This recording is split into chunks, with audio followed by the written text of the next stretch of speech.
Assalamualaikum warahmatullahi wabarakatuh. Tabung Wakaf Umat Official. Jangan lupa subscribe, like, and share.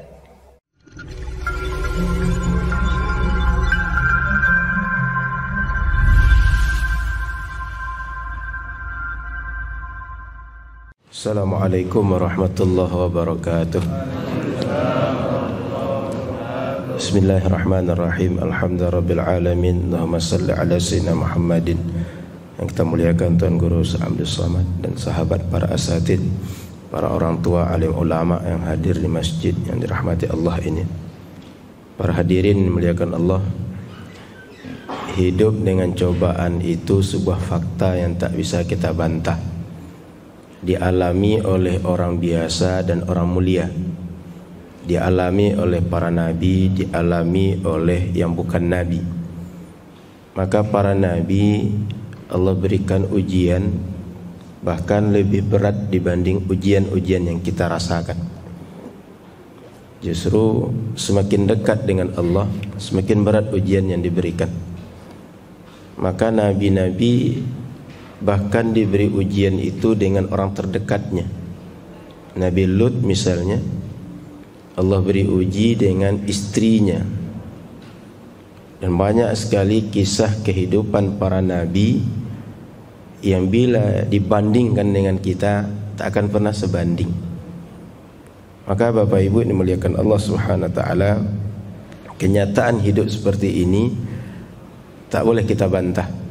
Karena ketika kita bantah, kita sedang berhadapan dengan kenyataan. Kita sedang berhadapan dengan sesuatu yang mesti terjadi. Dan bila kita bantah, kita sendiri yang akan stres dan tidak menikmati hidup ini. Maka Nabi Yusuf, Allah berikan ujian yang terberat. Beliau diupayakan mati atau berbagai upaya dilakukan saudaranya agar Yusuf mati, tapi justru Allah muliakan dengan caranya. Nabi Yusuf dimasukkan ke dalam sumur, dibuang, lalu diberitakan dengan kabar palsu kepada ayahnya. Kemudian Nabi Yusuf justru sampai ke istana. Di istana dapat lagi makar dengan seorang perempuan bangsawan cantik, senang dengan beliau. Tapi beliau mampu menghadapi dengan baik, sehingga Allah kemudian muliakan beliau menjadi pemimpin yang menjadi contoh bagi semua orang. Hafizun alim. Kemudian Bapak Ibu rahmati Allah Subhanahu wa taala, betapapun pahit hidup, sabar dan mengadu kepada Allah bukan dua hal yang bertentangan. Tetapi mengadukan Allah baru masalah. Mengadu kepada Allah dengan mengadukan Allah kepada hamba itu dua hal yang berbeda.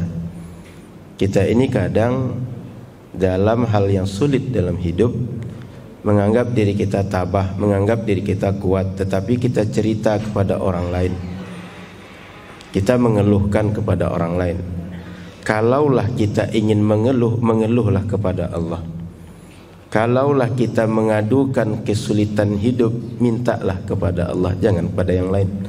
Karena ketika kita minta kepada yang lain, mengadu kepada yang lain, bercerita kepada yang lain, dan tidak mau berdoa kepada Allah, sebenarnya kita bukan sedang bersabar, tapi kita sedang mengadukan Allah kepada hamba-hamba Allah, sedang berburuk sangka dengan Allah. Kita anggap Allah Subhanahu wa taala orang yang tidak, atau zat yang tidak perhatian dan sayang dengan kita. Padahal tidak sedikit musibah yang kita lalui, tidak sedikit kesulitan yang kita lalui, di balik itu Allah simpan banyak rahmat yang barangkali tak pernah terduga oleh kita. Kita barangkali menduga ketika kita ditempatkan di tempat orang-orang yang bukan ahli ibadah, bahkan orang kerjanya maksiat, kita berada di tempat itu, kita berpikir Allah sedang mencampakkan kita. Tapi tidak sedikit karena kita berada lingkungan terburuk itulah, di situ kita menemukan kesadaran, lalu terjadi titik balik dan menjadi orang-orang yang paling tinggi derajatnya dalam ketakwaan kepada Allah. Maka Bapak Ibu dirahmati Allah Subhanahu wa taala, para nabi ketika melalui kesulitan mereka mengadu kepada Allah. Sehingga kita kenal dalam Al-Qur'an nabi-nabi mengadu, innama ashku bathi wa huzni ilallah. Aku kadukan kesulitan hidup, aku kadukan kesedihanku, aku kadukan berbagai kepedihan, berbagai kesepitan, berbagai penderitaan yang kurasakan kepada Allah, tidak kepada yang lain. Dan Nabi Muhammad sallallahu alaihi wasallam ketika berbagai kesulitan hidup terasa beliau kadukan pada Allah, termasuk ketika meninggal Abu Talib, meninggal istrinya Khadijah, mengadu kepada Allah. Ketika terasa seorang diri, tak ada orang dekat yang menopang dakwah, justru Allah panggil untuk datang ke haribaannya dan naik ke langit ketujuh, lalu Sidratul Muntaha, lalu bermunajat dengan Allah langsung. Ini di luar dugaan dan tak ada yang bisa memprediksi, tapi Nabi Muhammad Allah muliakan dengan itu. Maka Bapak Ibu, apapun kepedihan hidup yang kita rasakan, mengadunya kepada Allah. Sebab Dia yang mendatangkan berbagai ujian, Dia yang memberikan solusi, Dia yang memberikan berbagai ujian sempit, Dia yang melapangkan, Dia yang memberikan ujian kekurangan, Dia yang mencukupkan. Yang lain tak bisa. Wa ma bikum min ni'matin faminallah. Apapun nikmat yang kita terima, apapun rezeki yang kita terima, apapun kelapangan yang kita terima, semuanya datang dari Allah. Tak ada yang lain bisa mendatangkannya. Maka Bapak Ibu yang dimuliakan Allah Subhanahu wa taala, ada seorang perempuan, dia diuji dengan luka. Dia melakukan aktivitas harian, maklum perempuan, luka tangannya. Ketika luka, dia justru tertawa. Anak-anaknya heran, apa yang buat engkau tertawa? Apa kata dia? Luasnya rahmat Allah, manisnya balasan dari Allah membuat saya lupa dengan rasa pedih yang saya rasakan. Kita kalau luka, kalau sedang terjadi benturan, itu yang terasa pertama ada pedihnya badan, sehingga kita berteriak, aduh, lalu marah, mencari pelampiasan. Dia karena ingat luasnya rahmat Allah, lupa segala kepedihan yang terasa di fisik. Dan begitulah kalau orang mengadu kepada Allah. Tapi kalau mengadu kepada selain Allah, lupa banyaknya dan luasnya rahmat Allah, yang ingat Allah memberikan yang buruk saja.